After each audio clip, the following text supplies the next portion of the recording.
Story of Civilization, Volume 5, The Renaissance, Part 2, by Will Durant. Continued. Cassette 3, Side 2.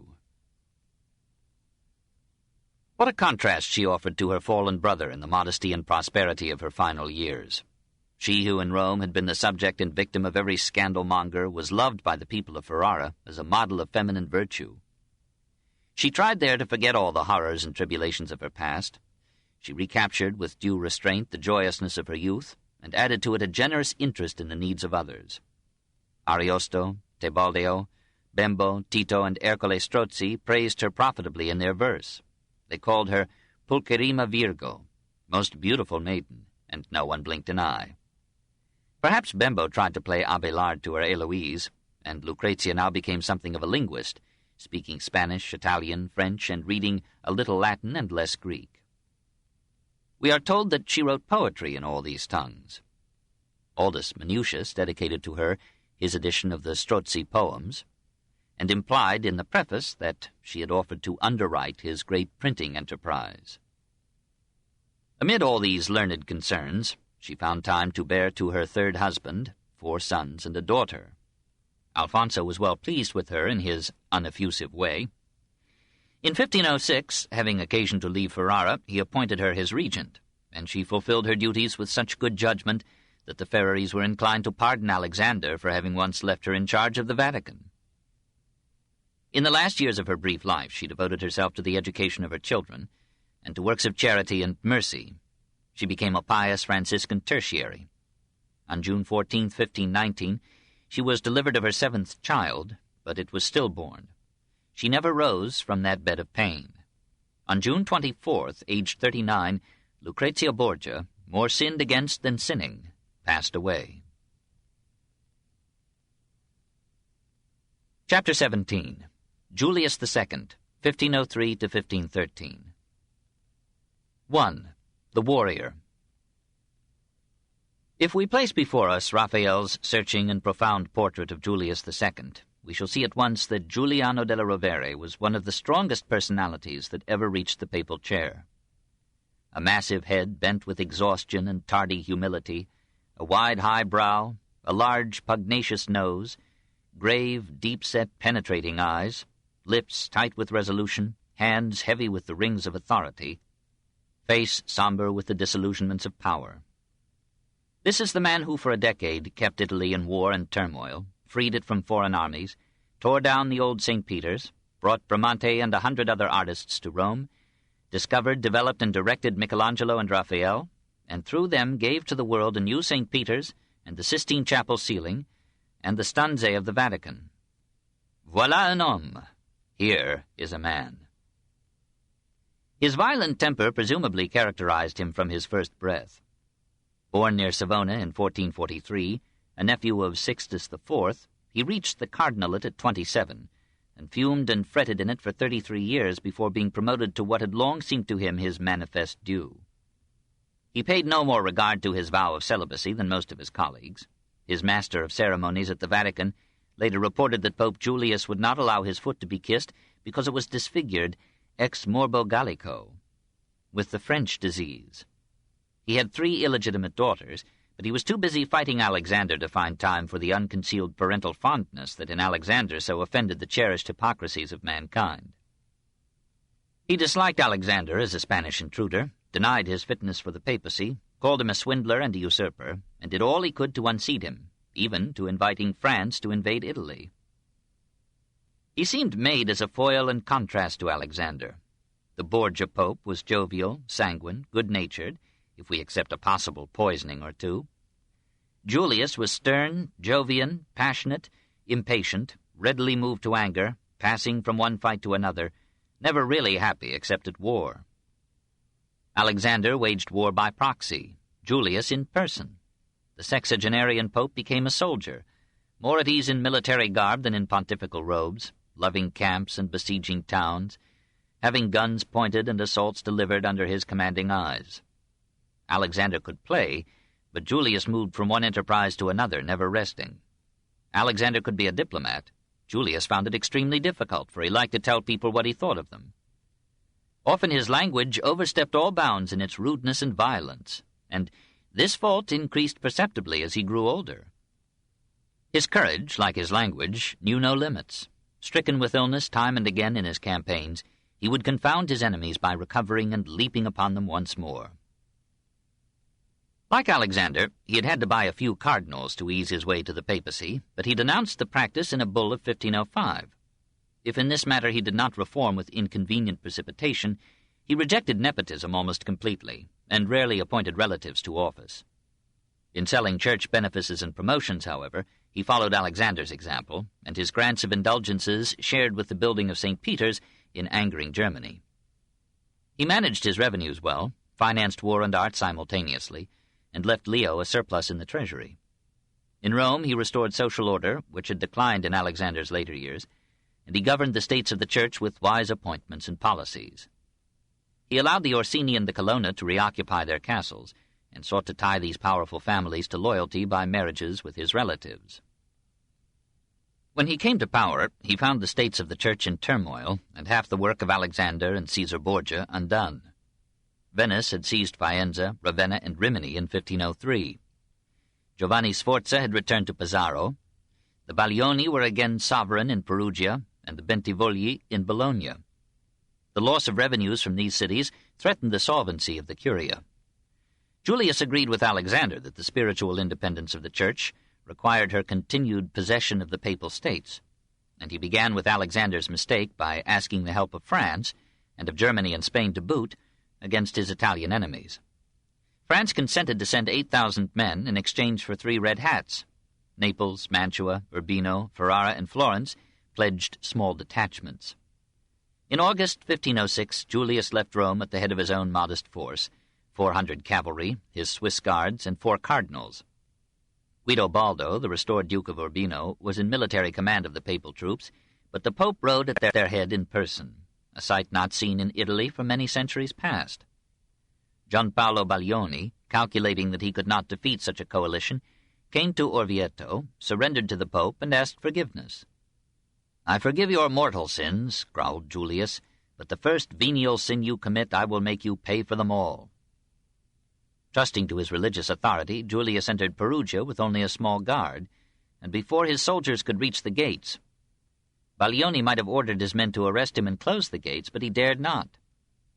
Machiavelli, who was on hand, marveled that Baglioni should lose a chance to do a deed which would have left an eternal memory. He might have been the first to show priests how little a man is esteemed who lives and rules as they do. He would have done a deed whose greatness would have outweighed all its infamy and the danger which might have followed. Machiavelli, like most Italians, objected to the temporal power of the papacy and to popes who were also kings. But Baglioni valued his neck, and possibly his soul, more than his posthumous fame. Julius spent little time in Perugia. His real goal was Bologna. He led his little army over the rough roads of the Apennines to Cesena, and then turned upon Bologna from the east while the French attacked it from the west.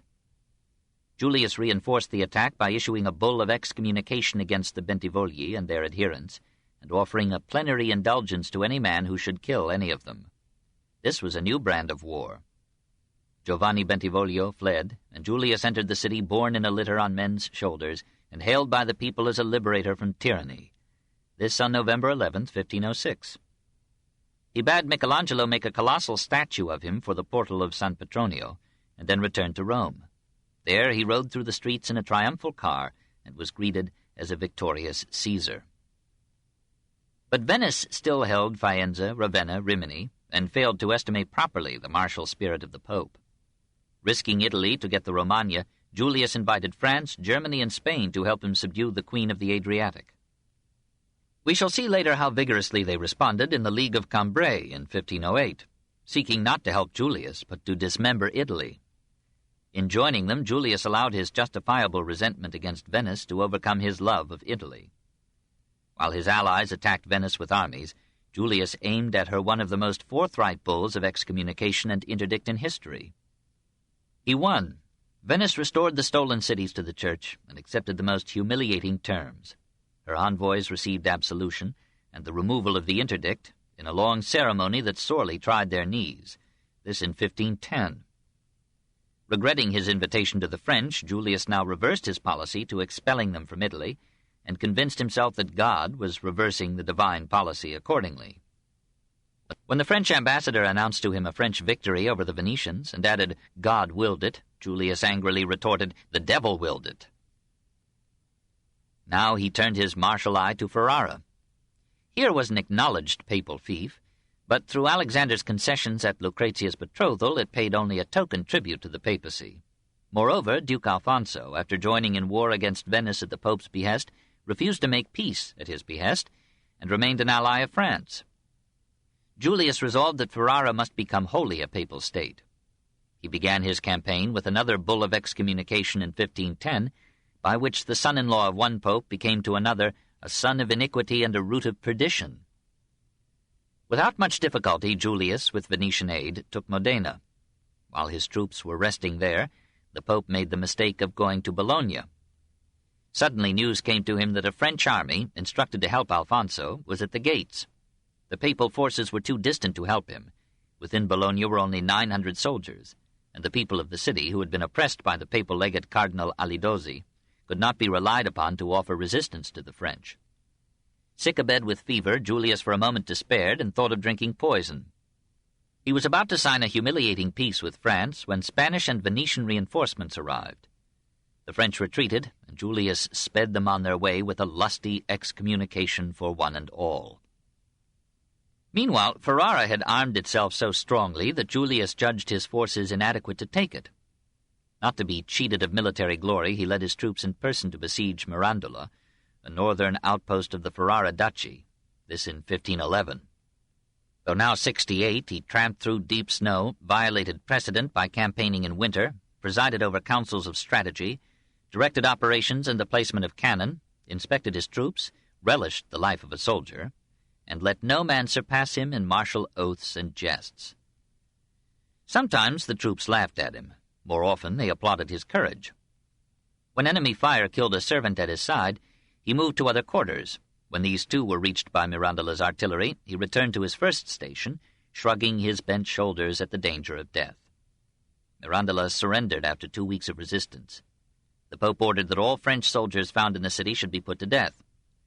Perhaps by mutual arrangement, none was found. He protected the city from pillage and preferred to feed and finance his army by selling 8 new cardinalates.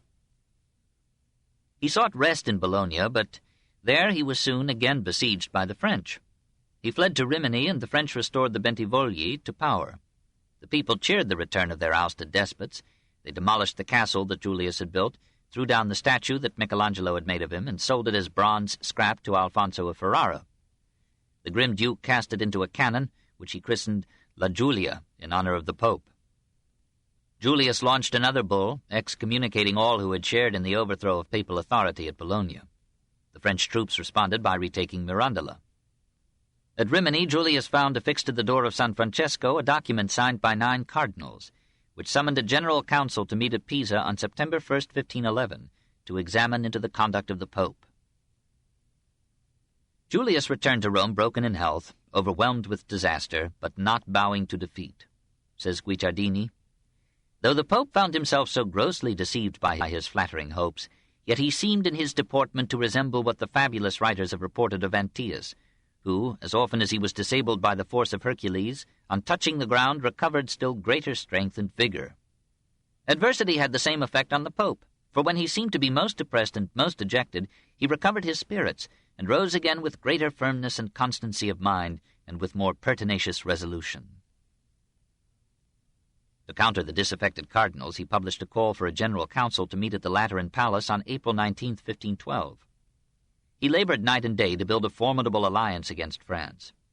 He was approaching success when he was seized with a severe illness on August 17, 1511. For 3 days he hovered near death. On August 21st he remained unconscious so long that the cardinals prepared for a conclave to choose his successor. At the same time, Pompeo Colonna, Bishop of Rieti, appealed to the Roman people to rise against papal rule of their city and re-establish Rienzo's republic. But on the 22nd, Julius regained consciousness. Overruling his doctors, he drank a substantial draught of wine. He surprised all and disappointed many by recovering. The Republican movement faded away. On October 5th, he announced that he had formed a holy league of the papacy, Venice, and Spain. On November 17th, Henry VIII joined it for England.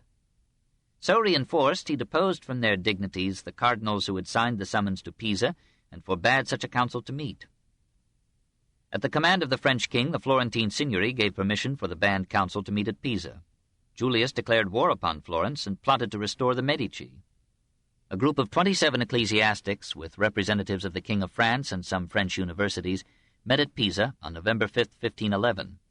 But the inhabitants were so threatening and Florence so reluctant that the council retired to Milan on November 12th. There, under the protection of the French garrison, the schismatic councillors could bear in timid safety the taunts of the people. Having won this battle of the bishops, Julius turned again to war. He purchased the alliance of the Swiss, who dispatched an army to attack the French at Milan.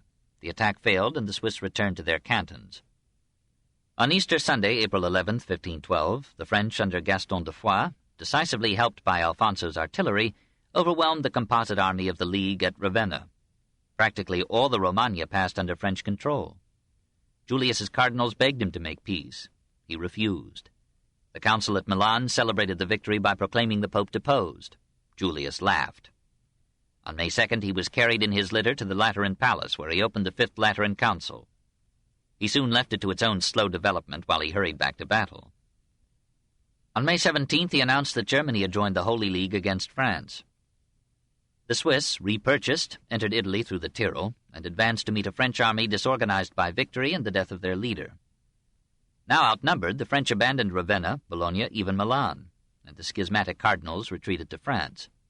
Once more the Bentivogli fled, and Julius was master of Bologna and the Romagna. He seized the opportunity to take also Parma and Piacenza, and now he could hope to win Ferrara, which could no longer rely on aid from France. Alfonso offered to come to Rome and ask for absolution in terms of peace if the Pope would give him a safe conduct. Julius did.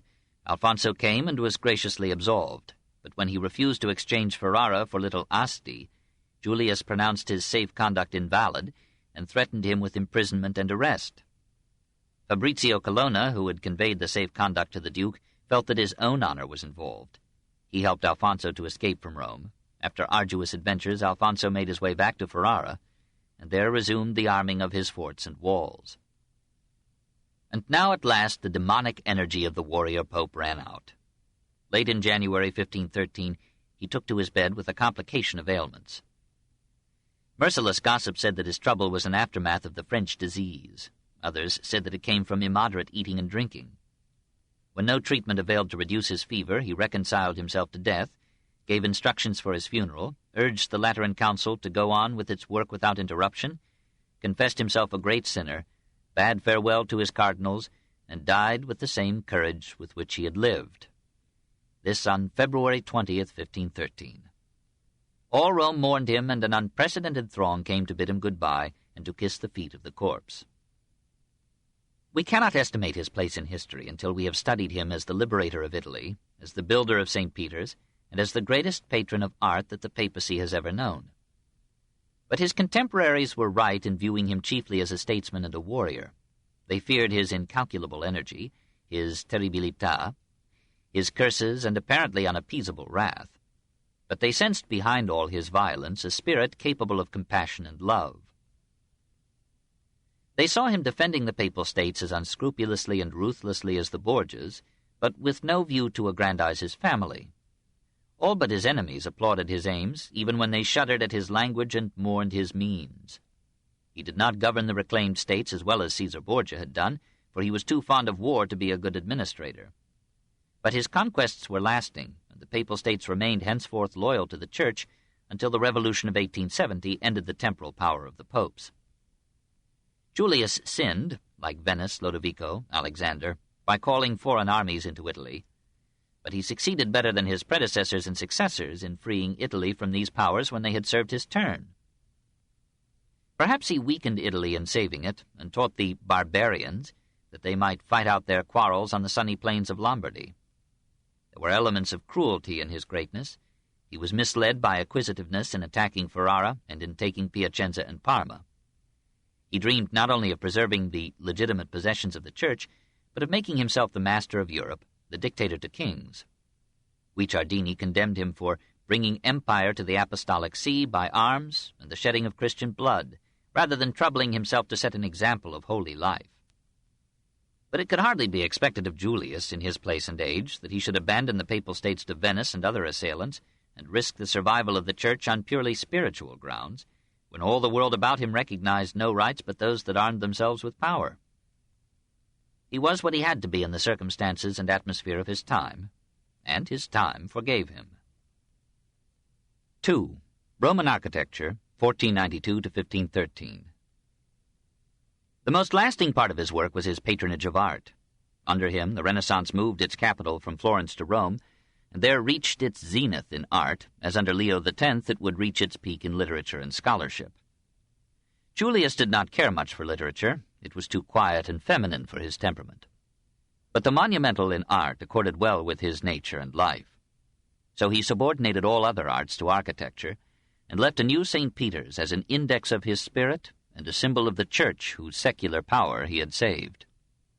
That he should have financed Bramante, Michelangelo, Raphael, and 100 more, as well as a dozen wars, and have left 700,000 florins in the papal treasury, is one of the wonders of history, and one of the causes of the Reformation.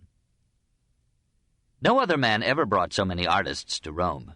It was he, for example, who invited Guillaume de Marsillat from France to set up the fine stained-glass windows of Santa Maria del Popolo. It was characteristic of his vast conceptions that he should try to reconcile Christianity and paganism in art, as Nicholas V had done in letters. For what are the stanze of Raphael but a pre-established harmony of classic mythology and philosophy, Hebrew theology and poetry, Christian sentiment and faith?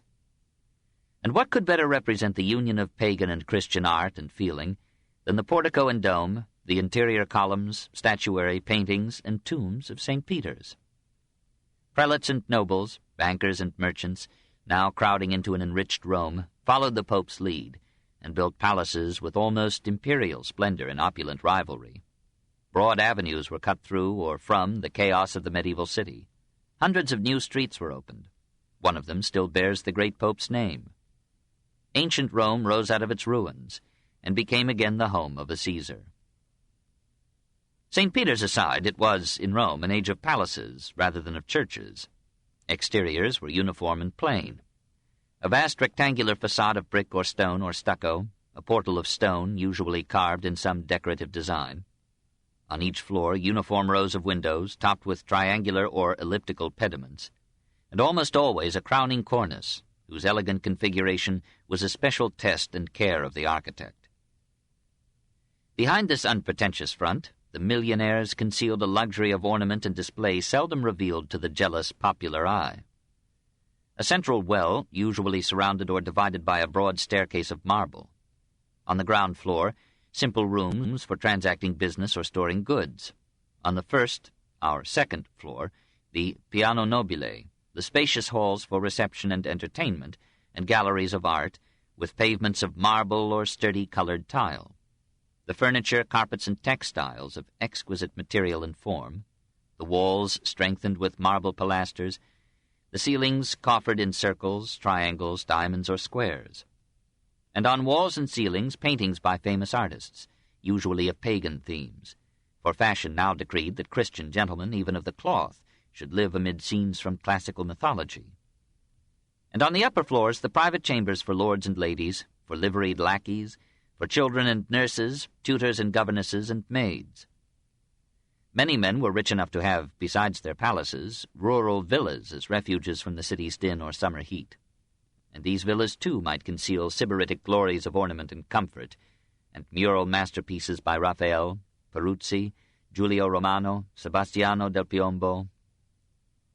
This palace and villa architecture was in many ways a selfish art, in which the wealth drawn from unseen and countless laborers and distant lands vaunted itself in gaudy decoration for a few.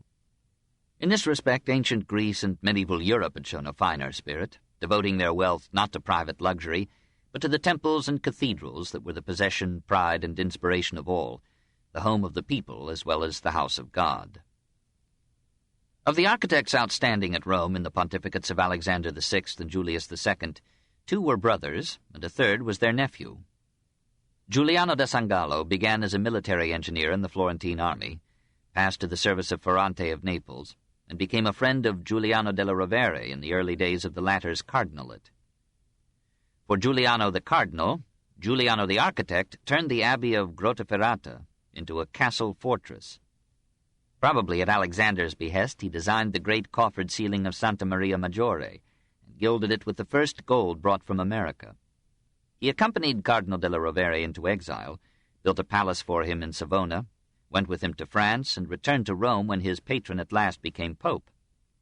Julius invited him to submit plans for the new St. Peter's. When those of Bramante were preferred, the old architect reproached the new pope, but Julius knew what he wanted. Sangallo outlived both Bramante and Julius, and was later appointed administrator et coadjutor to Raphael in the building of St. Peter's, but he died 2 years later. Meanwhile, his younger brother, Antonio da Sangallo, had also come from Florence as architect and military engineer for Alexander VI, and had built the imposing church of Santa Maria di Loreto for Julius. And a nephew, Antonio Picconi da Sangallo, had begun in 1512 the most magnificent of the Renaissance palaces of Rome, the Palazzo Farnese. The greatest name in the architecture of this age was that of Donato Bramante. He was already 56 when he came from Milan to Rome in 1499, but his study of the Roman ruins fired him with youthful zeal to apply classical forms to Renaissance building. In the court of a Franciscan convent near San Pietro in Montorio, he designed a circular tempietto, or little tempo, with columns and cupola so classical in form that architects studied and measured it as if it had been a newly discovered masterpiece of ancient art. From that beginning, Bramante passed through a succession of chefs-d'œuvre: the cloister of Santa Maria della Pace, the elegant cortile of San Damaso. Julius overwhelmed him with assignments, both as architect and as military engineer. Bramante laid out the Via Giulia, finished the Belvedere, began the Loggie of the Vatican, and designed a new St. Peter's. He was so interested in his work that he cared little for money, and Julius had to command him to accept appointments whose revenue would maintain him. Some rivals, however, accused him of embezzling papal funds and using shoddy materials in his buildings. Others described him as a jovial and generous soul whose home became a favorite resort of Perugino, Signorelli, Pinturicchio, Raphael, and other artists in Rome. The Belvedere, or Belvedere, was a summer palace built for Innocent VIII and situated on a hill some 100 yards away from the rest of the Vatican. It took its name from the beautiful view, or Belvedere, that extended before it, and it gave its name to various sculptures that were housed in it or its court. Julius had long been a collector of ancient art.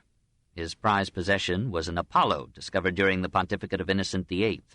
When he became pope, he placed it in the cortile of the Belvedere, and the Apollo Belvedere became one of the famous statues of the world. Bramante gave the palace a new facade and garden court, and planned to connect it with the Vatican proper by a series of picturesque structures and gardens, but both he and Julius died before the plan could be carried out. If we attribute the Reformation proximately to the sale of indulgences for the building of St. Peter's, the most momentous event in the pontificate of Julius was the demolition of the old St. Peter's and the beginning of the new. According to the received tradition, the old church had been built by Pope Sylvester I in 326, over the grave of the Apostle Peter near the Circus of Nero. In that church many emperors, from Charlemagne onward, had been crowned, and many popes. Repeatedly enlarged, it was, in the 15th century, a spacious basilica with nave and double aisles, flanked with smaller churches, chapels, and convents. But by the time of Nicholas V, it showed the wear of 11 centuries. Cracks veined its walls, and men feared that it might at any moment collapse, perhaps upon a congregation. So in 1452, Bernardo Rossellino and Leon Battista Alberti were commissioned to strengthen the edifice with new walls. The work had hardly begun when Nicholas died, and succeeding popes, needing funds for crusades, suspended it. In 1505, after considering and rejecting various other plans, Julius II determined to tear down the old church and build an entirely new shrine over what was said to be St. Peter's grave. He invited several architects to submit designs. Bramante won with a proposal to rear a new basilica on the plan of a Greek cross, with arms of equal length, and to crown its transept crossing with a vast dome.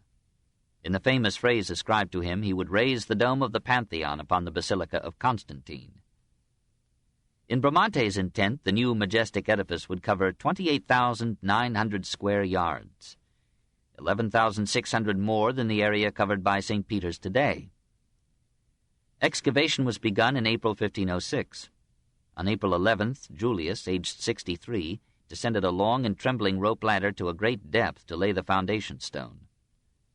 The work progressed slowly as Julius and his funds were more and more absorbed in war. In 1514, Bramante died, happily not knowing that his design would never be carried out. Many good Christians were shocked at the thought of destroying the venerable old cathedral. Most of the cardinals were strongly opposed, and many artists complained that Bramante had recklessly shattered the fine columns and capitals of the ancient nave when, with better care, he might have taken them down intact. A satire published 3 years after the architect's death told how Bramante, on reaching St. Peter's Gate, had been severely rebuked by the apostle and had been refused admittance to paradise. But, said the satirist, Bramante did not like the arrangement of paradise anyway, nor the steep approach to it from the earth. "I will build a new, broad, and commodious road, so that old and feeble souls may travel on horseback. And then I will make a new paradise, with delightful residences for the blessed." When Peter rejected this proposal, Bramante offered to go down to hell and build a new and better inferno, since the old one must by this time be almost burned out. But Peter returned to the question, "Tell me seriously, what made you destroy my church?" Bramante tried to comfort him. "Pope Leo will build you a new one." "Well then," said the apostle, "you must wait at the gate of paradise until it is finished." It was finished in 1626. 3. The Young Raphael. 1. Development, 1483 to 1508. After Bramante's death, Leo X named to succeed him, as architectural director of the work at the new St. Peter's, a young painter 31 years old. Too young to bear on his shoulders the weight of Bramante's dome, but the happiest, most successful, and best-loved artist in history. His good fortune began when he was born to Giovanni de Santi, then the leading painter at Urbino.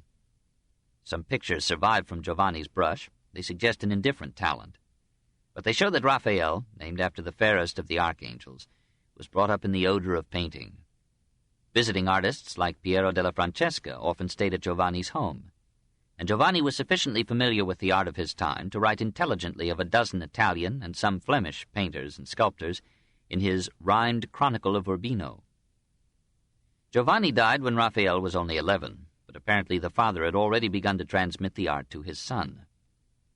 Probably Timoteo Viti, who returned to Urbino from Bologna in 1495 after studying with Francia, continued the instruction and brought to Raphael what he had learned from Francia, Tura, and Costa.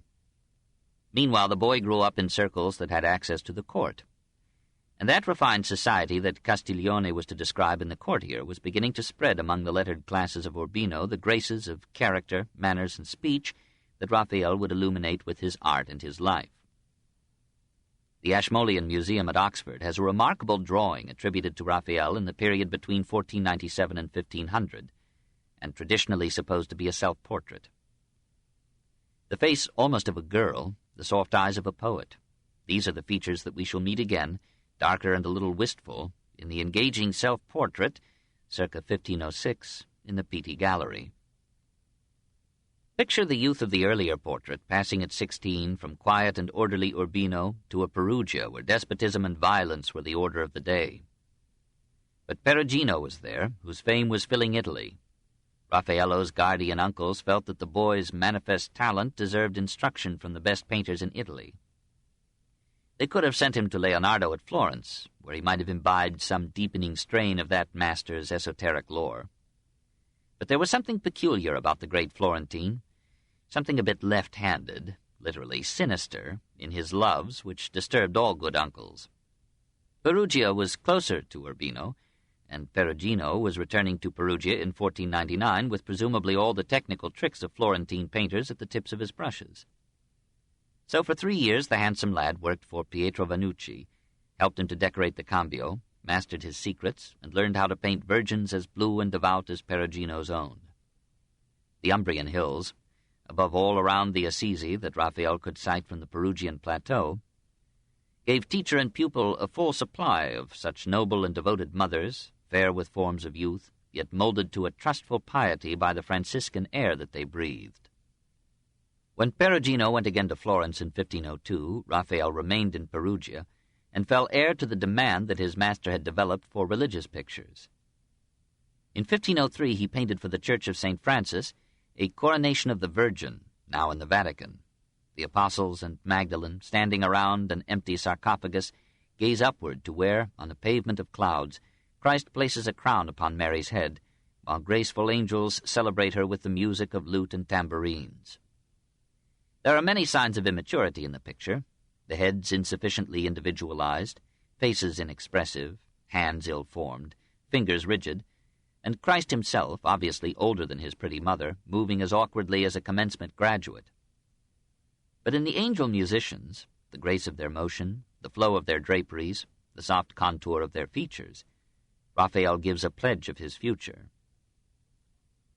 The picture was apparently successful, for in the following year another church of San Francesco, in Città del Castello, some 30 miles from Perugia, ordered from him a similar picture, a Sposalizio, or Marriage of the Virgin, now in Brera. It repeats some figures from the earlier painting and copies the form of a similar picture by Perugino. But the Virgin herself has now the peculiar mark and grace of Raphael's women. The head modestly inclined, the oval face tender and demure, the smooth curve of shoulder and arm and raiment. Behind her is a woman more buxom and alive, blonde and lovely.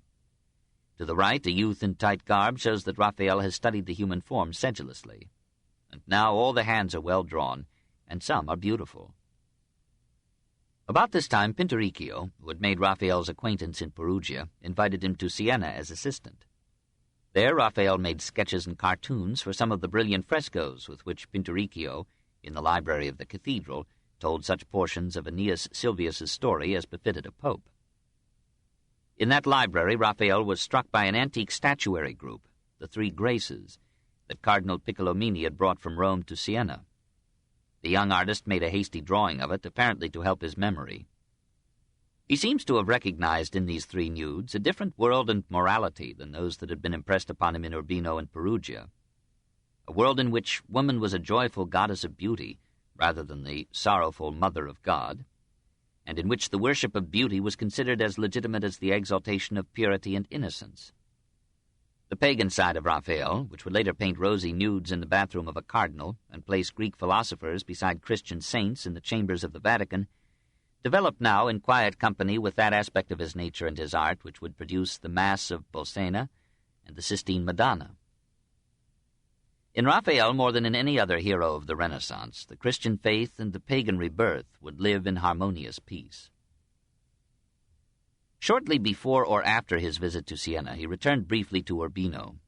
There he painted for Guidobaldo 2 pictures that probably symbolized the Duke's triumph over Caesar Borgia, a St. Michael and a St. George, both now in the Louvre. Never before, so far as we know, had the artist succeeded so well in representing action.